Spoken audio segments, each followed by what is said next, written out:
22:47 hours. The 14th of January 1945. 4 Japanese bombers inbound. Altitude 8,000 feet. 1 American P-61 Black Widow rising to meet them. The mathematics should have favored the bombers. Should have Lieutenant Dale Morrison checked his radar scope one final time. 4 distinct contacts, 12 miles northeast, heading directly toward Henderson Field on Guadalcanal. Betty bombers, twin-engine Mitsubishi, G4 milliseconds, each carrying 2,200 pounds of incendiary ordnance. Their target, the fuel depot that fed MacArthur's Island.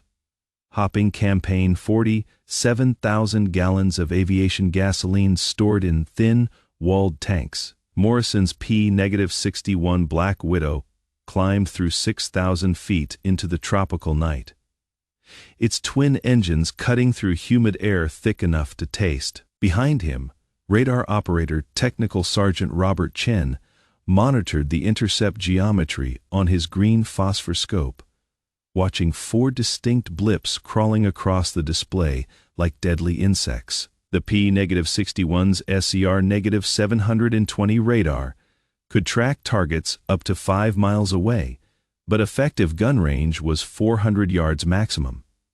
11 miles of darkness separated detection from destruction. In the rear gunner position, Sergeant Michael Torres checked his ammunition belts one final time. 2,400 rounds of .50 caliber death waiting for the right moment.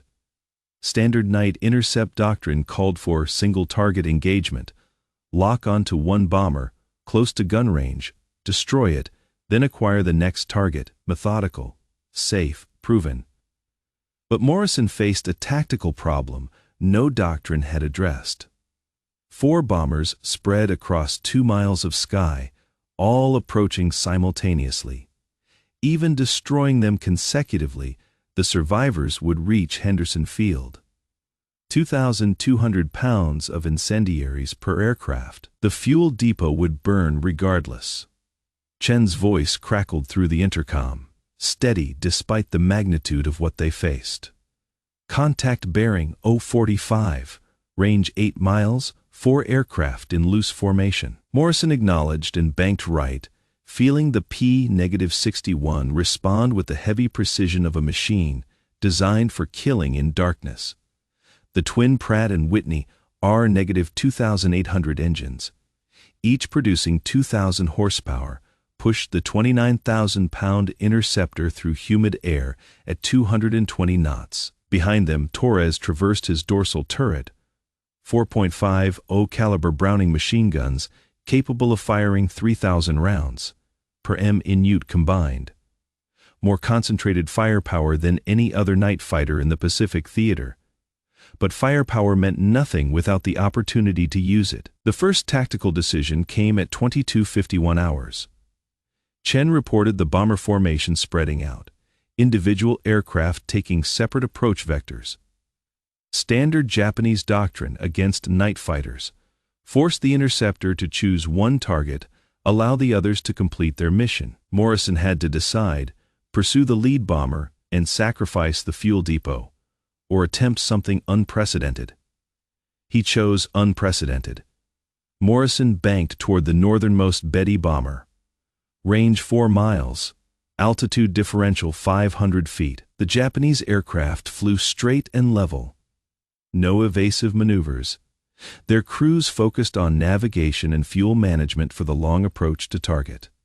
They had no idea death was climbing toward them through the tropical darkness. Their radar warning equipment couldn't detect the CR-720's frequency. In their minds, they owned the night.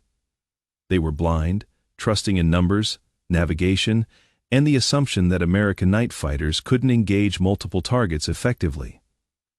Chen called range updates every 30 seconds, 3 miles, 2.5 miles, 2 miles. Morrison reduced airspeed to 180 knots to avoid overshooting. At 180 knots, he maintained sufficient maneuverability while preserving fuel. Each bomber required approximately 200 rounds for destruction. Morrison's load was 2,400 rounds, more than enough.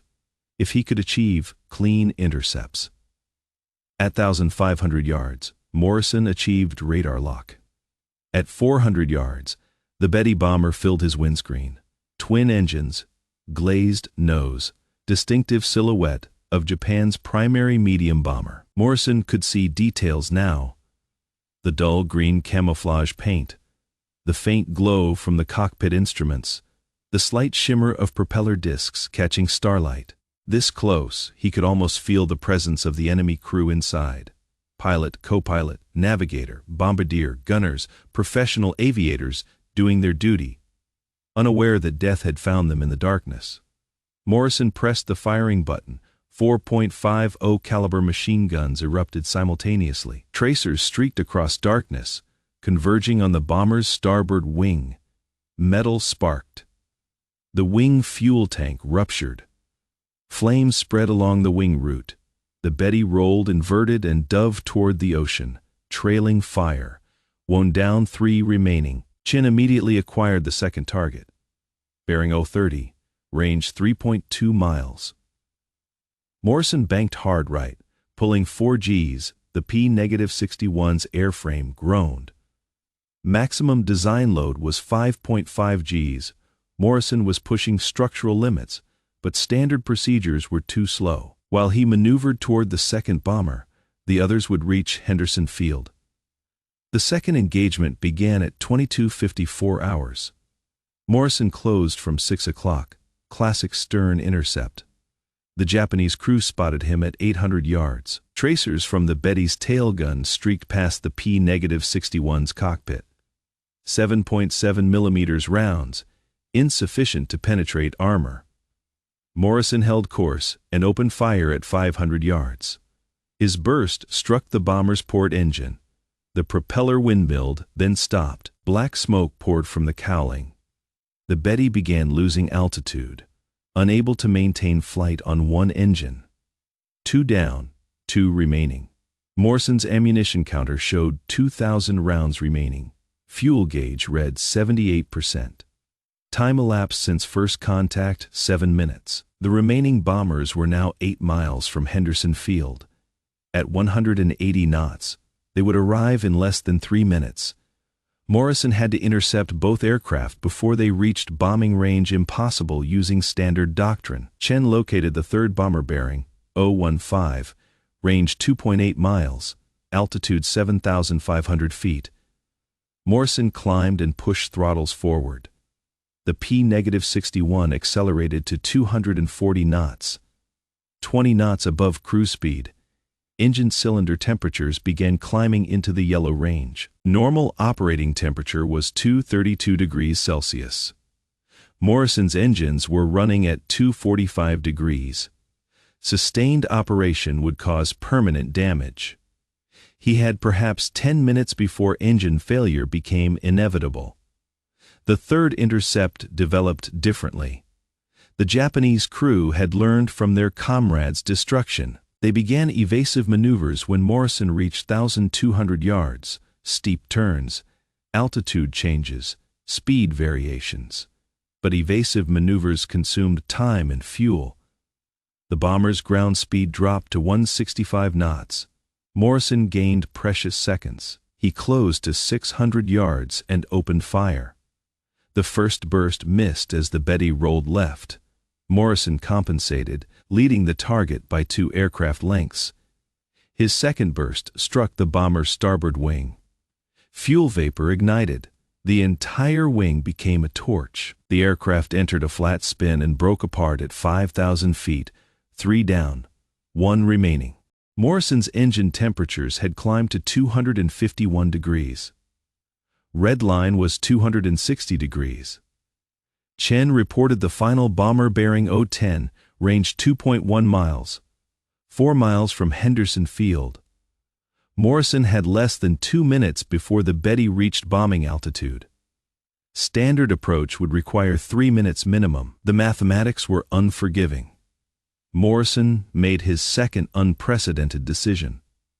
Instead of maneuvering behind the bomber, he climbed 1,000 feet above the target and rolled into a diving attack. something no night fighter manual had ever contemplated. Head, on intercept, closing speed 400 knots, engagement window less than 3 seconds. The mathematics were brutal. At that closure rate, both aircraft would cover 667 feet per second. If he missed, the bomber would escape. If he misjudged the approach by even half a second, both aircraft would collide in a fireball visible for miles. No night fighter pilot had ever attempted head-on intercept against a bomber. Doctrine prohibited it as suicide. But Morrison had run out of conventional options. Chen tracked the bomber's position continuously. Range 1,800 yards, 1,600, 1,400. Morrison dove at 30-degree angle, airspeed 260 knots. The P-61's control surfaces became heavy at high speed. Morrison fought the controls to maintain precise heading. At 800 yards, Morrison opened fire. 4 machine guns concentrated fire on the bomber's nose section. Morrison's rounds walked from nose to tail in 2 seconds. The bomber's pilot slumped forward. The co-pilot grabbed controls. Too late. Hydraulic lines severed, control cables cut. The Betty nosed over into vertical dive. Impact occurred at 22:59 hours, 12 minutes after first contact. 4 bombers destroyed. 0 bombs delivered. Henderson Field remained operational. The fuel depot survived intact. Morrison leveled at 3,000 feet and turned toward home. His engine temperatures had reached 258 degrees, 2 degrees below red line. The P-61 had been pushed beyond design limits, but it had performed 30 minutes flight time remained to reach Henderson Field.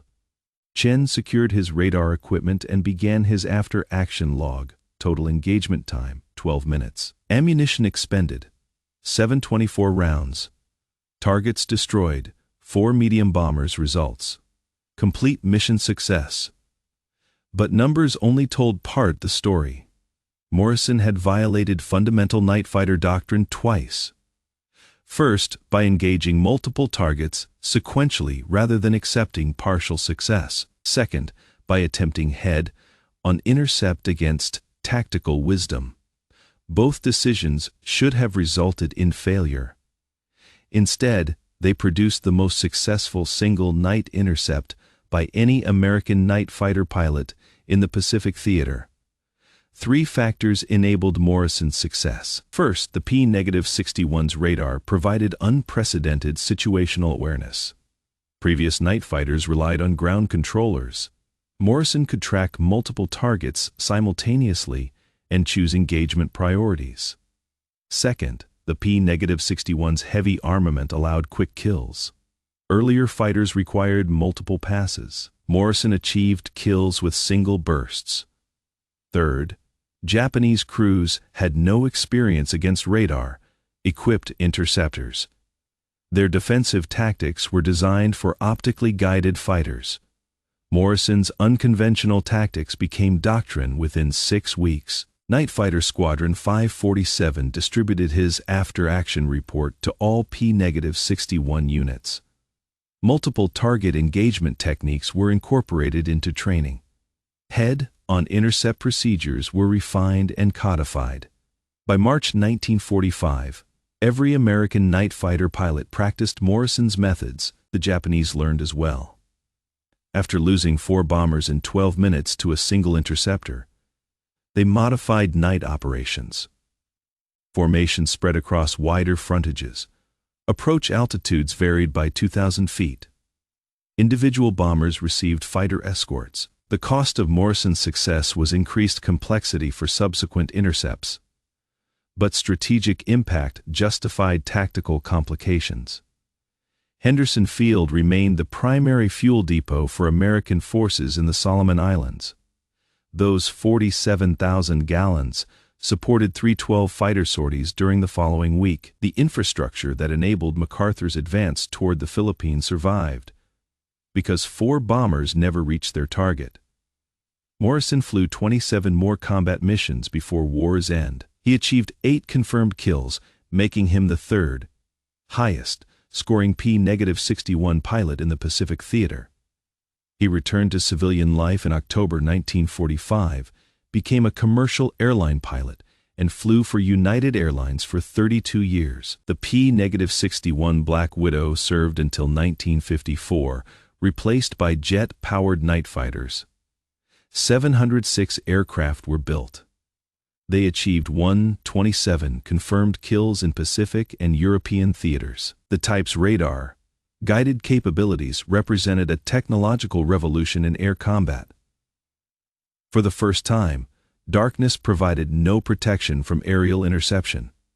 But technology alone doesn't win battles. It requires pilots willing to exceed limitations when conventional methods prove insufficient. Morrison's decision to violate doctrine saved Henderson Field. His willingness to attempt untested tactics prevented strategic disaster. He proved that innovation under pressure often matters more than adherence to established procedures. The war produced countless examples of technological advancement, but Morrison's mission demonstrated something more important: the relationship between human judgment and mechanical capability. His radar could detect targets at 5 miles, but human intelligence was required to develop intercept geometry for multiple simultaneous engagements. His aircraft could carry 2,400 rounds of ammunition, but human marksmanship was necessary to achieve kills with minimal expenditure. Technology created opportunities. People exploited them effectively. Standard night fighter doctrine in 1945 emphasized methodical, sequential target engagement. This approach maximized survival probability for interceptor crews while ensuring predictable results against individual bombers. But doctrine assumed single-target scenarios. Multiple simultaneous threats required tactical adaptation that no training manual addressed. Morrison's innovation filled this doctrinal gap through battlefield experimentation. The head-on intercept that destroyed Morrison's final target violated every principle of night fighter employment. Closing speeds of 400 knots compressed engagement windows to seconds. Collision avoidance demanded split-second timing. Gunnery solutions required instantaneous calculations. Survival probability approached zero if execution was imperfect. Morrison succeeded because he understood both the risks and the alternatives. Japanese bomber crews that Morrison intercepted included veterans of attacks against American installations throughout the Pacific. Average experience levels exceeded 50 combat sorties per crew member. Morrison achieved success against professional opponents, not inexperienced replacements. His tactical effectiveness reflected superior technology and training, not enemy incompetence. The fuel depot that Morrison protected contained petroleum products, essential for continued American offensive operations.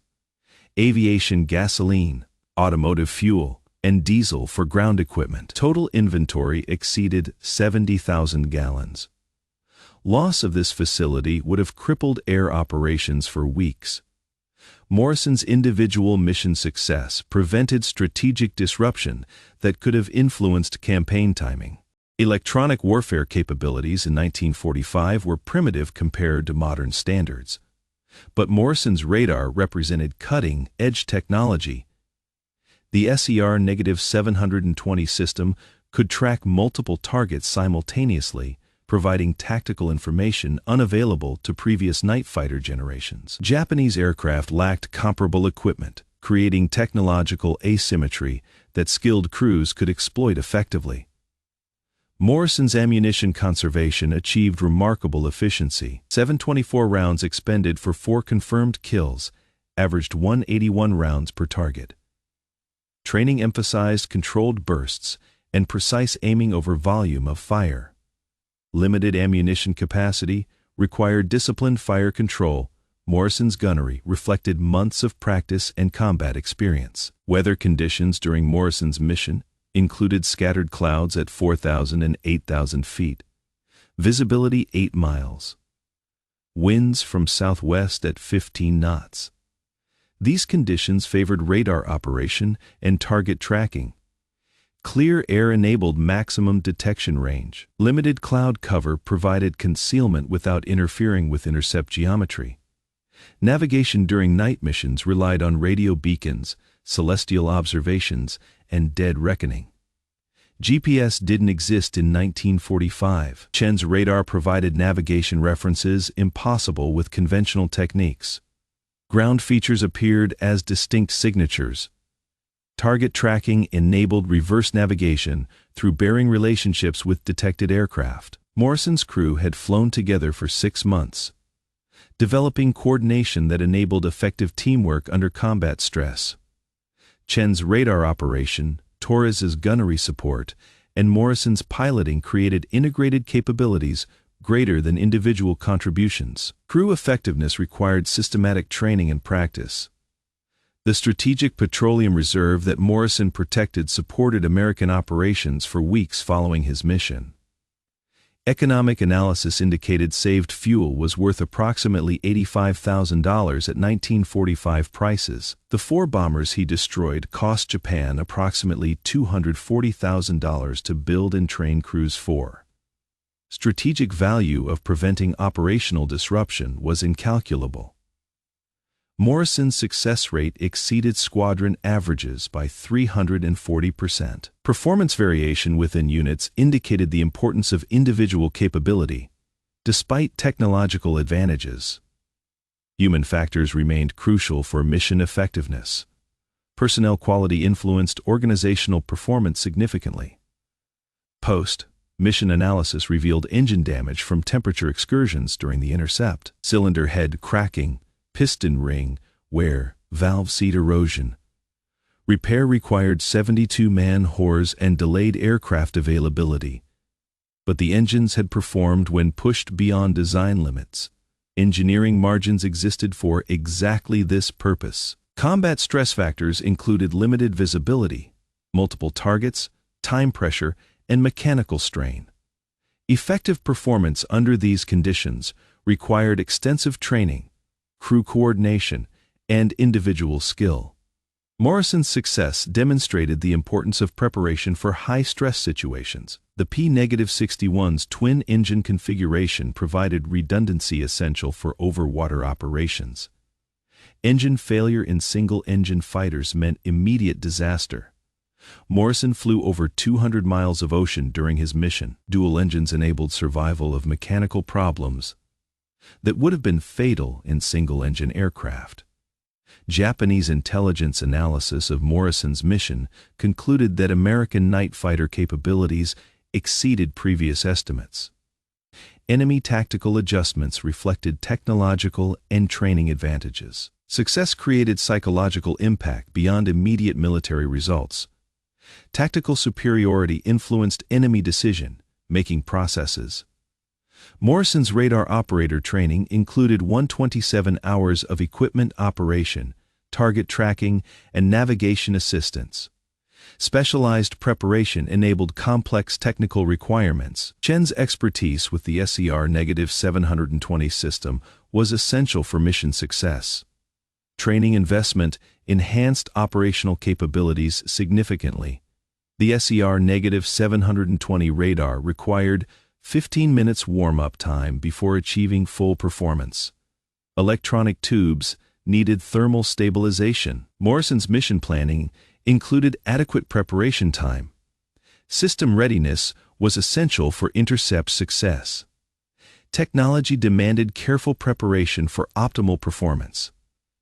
Maintenance for radar systems included daily inspection, weekly calibration, monthly component replacement. Electronic equipment in 1945 was less reliable than modern systems. Vacuum tubes failed frequently. Technical support was essential for operational readiness. Maintenance quality influenced mission capabilities directly. Morrison's mission represented one of 847 night fighter sorties flown during the Solomon Islands campaign. Total kills were 127, average of 1 per 6.7 sorties. Morrison's 4 kills significantly exceeded normal performance. Most intercepts resulted in no enemy contact. Success required optimal positioning and timing. The fuel consumption during Morrison's mission averaged 300 gallons per h, are at high power settings. Double normal cruise consumption. Mission duration of 1.2 hours required 360 gallons from 646-gallon capacity. Adequate reserves enabled extended combat maneuvering without range limitations affecting tactical decisions.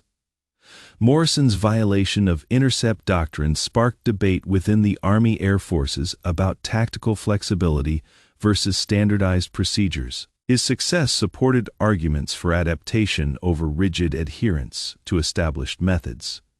Innovation often required departing from proven techniques when circumstances changed.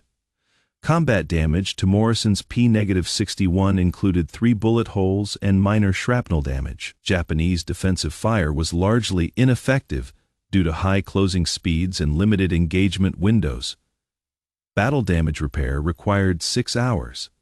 The aircraft returned to service within 24 hours. Intelligence reports confirmed destruction of 4 bombers based on observed crashes and Japanese radio intercepts. Enemy communications indicated surprise at American defensive effectiveness. Morrison's success contributed to Japanese suspension of night bombing operations against Henderson Field. The psychological impact affected both American and Japanese night operations. American crews gained confidence in multiple target capabilities. Japanese bomber crews became reluctant to approach installations without heavy escort. Tactical success created advantages influencing subsequent operations. Morrison's tactical innovations were distributed to all P-61 units through training manuals and operational procedures. His after-action report became required reading at night fighter training schools. Combat experience informed doctrine development and training programs for years to come. What Morrison had proven in 12 minutes of combat fundamentally changed how night fighters approached multiple target scenarios. His technique saved countless Allied air crews who found themselves facing similar impossible odds in the months that followed. Individual mission results shaped organizational methods and capabilities across the entire Pacific Theater. Night Fighter Squadron 547 achieved 47 confirmed kills during 18 months of operations. Morrison accounted for 8 confirmed kills. 17% of unit success. Individual performance significantly influenced squadron effectiveness. Excellence created competitive pressure, improving collective capabilities. Morrison's mission established benchmarks that elevated performance expectations throughout his unit. Individual achievement inspired organizational improvement. Success bred higher standards and enhanced overall effectiveness. Excellence influenced organizational culture and capabilities. The technological advantage of radar. Equipped fighters transformed air defense in the Pacific Theater. American investment in electronics research created decisive military advantages. Scientific development influenced strategic outcomes.